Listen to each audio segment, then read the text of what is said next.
नमस्कार, आप देख रहे हैं न्यूज एक्सप्रेस। मैं हूं आपके साथ शबनम। डोनाल्ड ट्रंप की तरफ से ईरान को भारी चेतावनी जारी कर दी गई है और कहा जा रहा है कि सीधे तौर पर अब ईरान इजराइल की लड़ाई में ट्रंप कूद गए हैं और ट्रंप ने भी युद्ध का कहीं ना कहीं ऐलान ही कर दिया है, बस एक इशारा बाकी है। लेकिन इसी बीच मोदी सरकार की तरफ से एक बड़ा कदम उठाया गया है।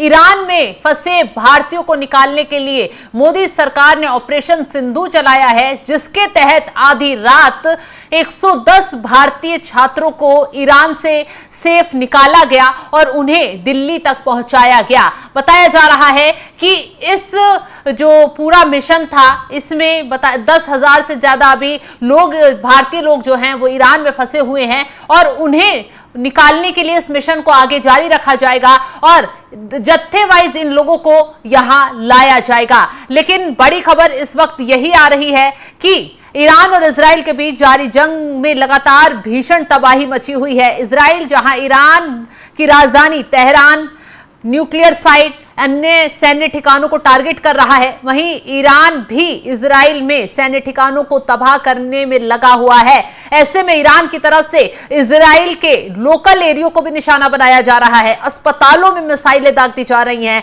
रेजिडेंशियल एरियो पर हमले किए जा रहे हैं और ताकि वहां पर भी बड़ी संख्या में लोग मरे। ऐसे में इजराइल भी पलटवार पूरी तरीके से कर रहा है। अब मोदी सरकार चिंतित हो गई है उन लोगों को लेकर जो इजराइल में भारतीय रह रहे हैं, जो ईरान में भारतीय छात्र पढ़ रहे हैं, उनको लेकर मोदी सरकार की तरफ से बड़ा कदम उठाया गया है। जंग के बीच हजारों भारतीय ईरान और इजराइल में फंसे हुए हैं। अकेले ईरान की अगर बात करें, 10,000 से ज्यादा भारतीय यहां फंसे हुए हैं, जिसमें आधे से ज्यादा स्टूडेंट्स हैं। भारत सरकार ने युद्ध के बीच भारतीयों को निकालने के लिए ऑपरेशन सिंधु लॉन्च कर दिया है। ऑपरेशन सिंधु के तहत ईरान से 110 छात्रों का ग्रुप दिल्ली पहुंच गया है। इन छात्रों को आर्मेनिया के रास्ते भारत लाया गया है। इंडिगो एयरलाइंस की फ्लाइट देर रात 3:43 पर दिल्ली में लैंड हुई है। इन 110 छात्रों में 94 जो हैं जम्मू कश्मीर से हैं, जबकि 16 लोग अन्य अलग अलग राज्यों से हैं। ईरान से लौटने वाले छात्रों में 54 लड़कियां भी शामिल हैं। सकुशल देश वापस आने पर सभी छात्रों के चेहरे पर खुशी देखने के लिए मिल रही है और सभी छात्रों ने मोदी सरकार का धन्यवाद भी दिया है, क्योंकि उन्होंने खुद आप बीती बताई कि कैसे इस वक्त ईरान और इजराइल के हालात कैसे हैं। ईरान में तबाही लगातार मची हुई है, लोग मारे जा रहे हैं, ना अस्पताल सुरक्षित हैं, ना ही कोई ऐसा ठिकाना है जहां पर ये लोग सुरक्षित बच पाएं। वहीं आपको बता दें, इजराइल और ईरान के बीच जंग जारी का 7वां दिन है। जैसे जैसे दिन बीत रहा है, दोनों देशों के बीच जंग जो है भीषण होती जा रही है। इजराइल ने तेहरान पर जबरदस्त अटैक कर दिया है। इजराइल के 50 से ज्यादा लड़ाकू विमानों ने ईरान की राजधानी तेहरान पर भारी बमबारी की है, जिससे बिल्डिंगें ध्वस्त हो रही हैं, लोग मारे जा रहे हैं, भारी तबाही मची हुई है। जो वहां के सुप्रीम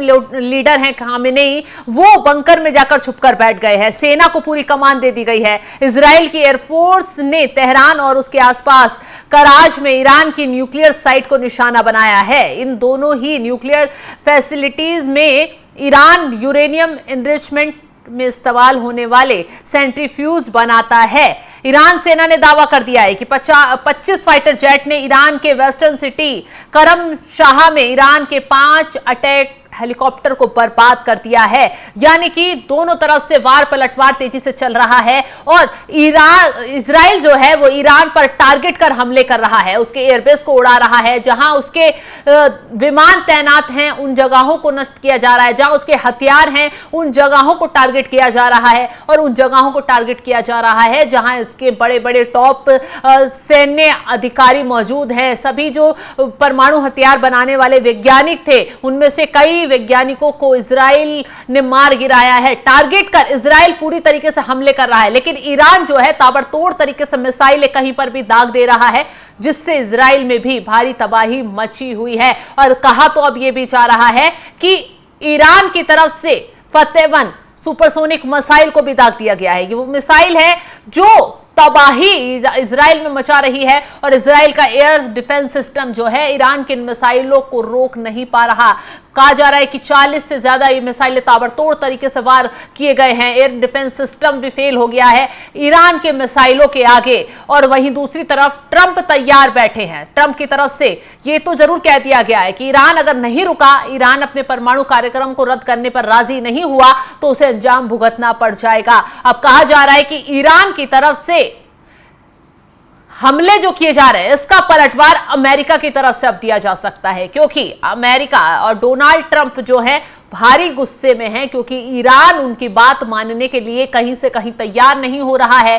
खामेनेई की तरफ से एक वीडियो जारी कर फिर से धमकी जारी कर दी गई है और ट्रंप को साफ संदेश पहुंचा दिया गया है, अगर अमेरिका ने कोई भी सैन्य कार्रवाई ईरान पर करने की कोशिश की तो ईरान उसी लहजे में जवाब देने के लिए तैयार है। यानी कि ईरान जो है किसी भी लेवल पर झुकने के लिए तैयार नहीं हो रहा है। और सबसे बड़ी बात तो यह है खामेनेई की तानाशाही और खामेनेई की इस अड़ियल रवैये की वजह से उसकी मार जो है ईरान के लोग झेल रहे हैं। और ईरान के कुछ नेता और खामेनेई के परिवार से खामेनेई के खिलाफ ही आवाज उठनी शुरू हो गई है। और कहा जा रहा है कि जब तक ये युद्ध खत्म जब ही होगा जब खामेनेई की या तो हत्या हो जाएगी या फिर यहां पर तख्ता पलट हो जाएगा, क्योंकि खामेनेई की वजह से ईरान जल रहा है, उसकी तानाशाही से लोग परेशान हो रहे हैं। यहां जो कट्टरता बढ़ रही है उससे लोग बेहद परेशान हैं। अब यहां के लोग भी आजादी चाहते हैं और यही वजह है कि खामेनेई को जब मारने की खबर सामने आई तो तुरंत बंकर में छुपकर बैठ गए हैं, अपनी पूरी पावर जो है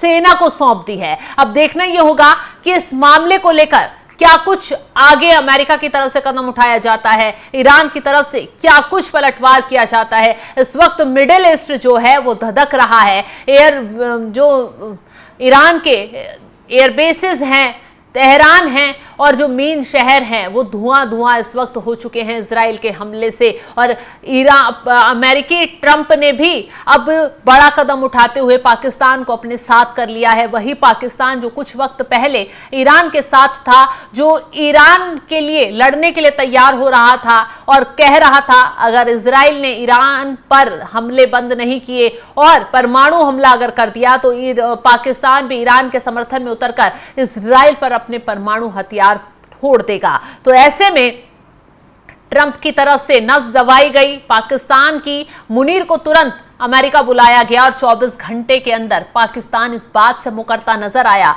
ईरान का साथ देते हुए पीछे हटता नजर आया और पाकिस्तान की तरफ से साफ कह दिया गया कि वो ईरान के समर्थन में कोई अपने परमाणु हथियार नहीं दागेगा। वो परमाणु हथियार उसकी सिक्योरिटी के लिए हैं, उसके देश की सुरक्षा के लिए हैं, उसके देश के डिफेंस सिस्टम के लिए हैं। वो परमाणु हथियार किसी और देश के लिए नहीं है। ऐसे में मुनीर पहुंच गए अमेरिका और कहा जा रहा है कि मुनीर साजिश के तहत ईरान को धोखा देकर वहां पहुंचे हैं। फिलहाल जिस तरीके से मोदी सरकार की तरफ से ऑपरेशन सिंधु चलाया गया है ईरान में, उसको लेकर आप क्या कुछ राय रखते हैं? कमेंट कर अपनी राय जरूर बताएं और तमाम खबरों की अपडेट के लिए आप हमारे साथ जुड़े रहें। नमस्कार।